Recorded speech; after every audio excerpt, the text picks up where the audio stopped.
Yes. One more name that's down is DraftKings. Is just that's gotten some that Hmm. Illinois tax hike. It might be like 140% tax hike, so that's getting crushed. I mean, that's the way it is. Like it tried to move out a couple weeks ago, and it weakened. See, this is that example of like, oh, if you bought it when it sneaked past the short-term levels and it was getting above maybe the old areas, and so it was looking interesting, but then that came back, and certainly within a few days later, it was below the 50-day line, and now it's down a lot. But it was giving if you were teased in a couple weeks ago, you should have gotten out certainly within a few days Yeah, I because it mean, wasn't acting well. yeah, and look at the wedge. Say so. Here's a stock. This is something that you have to watch out for, where the stock broke fairly hard for 3 or 4 days, and that was at the beginning or the middle of April, starting April 17th, and 17th, 18th, 19th. So in 3 days, it broke from a little over 45 down to 40. Look how long it took for that stock to get back to that 45 level. It took 4 weeks. So a 4-day break took 4 weeks to get back, and you've got maybe 1 or 2 good days of volume. But that's a wedge that I think I was actually looking to short it. I wish I had when Hmm. it broke that wedge, because that's just not. It's just a weak rally, and I think Bill would always say that usually when you lose money in a stock, it's because you did not really analyze the base and how the stock was setting up, and that was not really much of a setup. I think this is a wedge that we should remember. It almost looks textbook perfect. David, as it rebounded, I mean, there were some pretty nasty reversals lower too. Yeah, and I actually wouldn't draw it from that 3804. I would actually take it from about 4 or 5 days before that, where it hit 40, Oh, and I see what that's you're that's saying. a Yeah. much better look to that. And see, wedges always come in after. When I talk about wedging, it's usually the stock breaks hard and does something like this. Um, and you'll see that on an uptrend, it's entirely different. If you look at the move the stock made from November 1st, late October, it had a great move from the high 20s up until 40. And then it drifted down over over probably 6 or 7 weeks. And then it had a nice move up again, a nice strong move up again into that 45 area, and then just drifted sideways.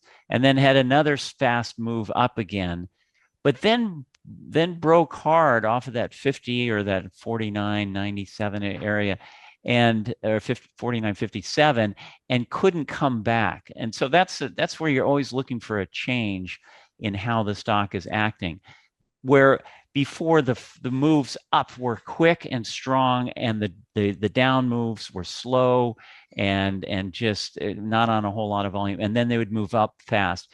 But you draw a line right down that 49.57 area and compare everything on the left side of that chart to everything on the right side of the chart now, and you'll find that the whole thing is switched 180 degrees. Hmm. And it's just watching the character of a stock and what it does, um, that you can at least really help you get on one side of a trend. Then you want to be on the upside of that and not the downside. Really great point there. And look at the blue wall of volume that we saw in January, Yeah. February, that crumbled. David, the relative strength line is really spiraling lower too. No, Yeah, yeah. just breaking. And yeah, I mean, even before this, even over the last couple of days, if you had owned it, that was just not a good break.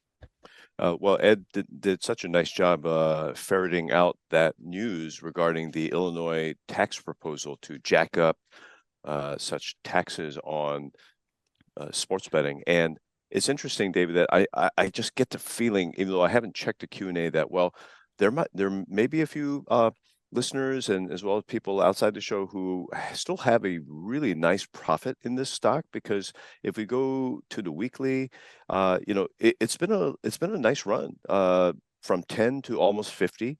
And now we have a critical test of the 40-week line or the 200-day for someone who has a lot of conviction and patience in this stock and a very low cost basis. What should they do at this point? I would you could hold it and see if it maybe closes above that 200-day, because it really hasn't closed below that that's looks like it's over a year now. Yeah, well, a year and a half. Mm-hmm. And if you're a long-term holder, you're much lower prices, then maybe use today's low as a spot to at least sell some if it goes through that low.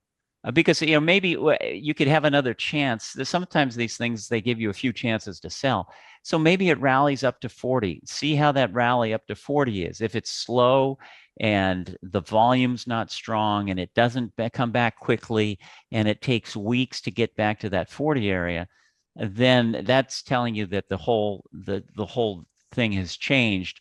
And I mean, that's a great top too. If it gets up to that 39.40 area, that would, if I was a longer term holder, I would at least sell something, just lighten up the position and maybe hold the rest for a longer term hold. But then let's say it rallies for 2 days and then goes through this 35.54 area. I would probably take some out also at that point. So a few different scenarios that you can be thinking about if you're a longer term holder.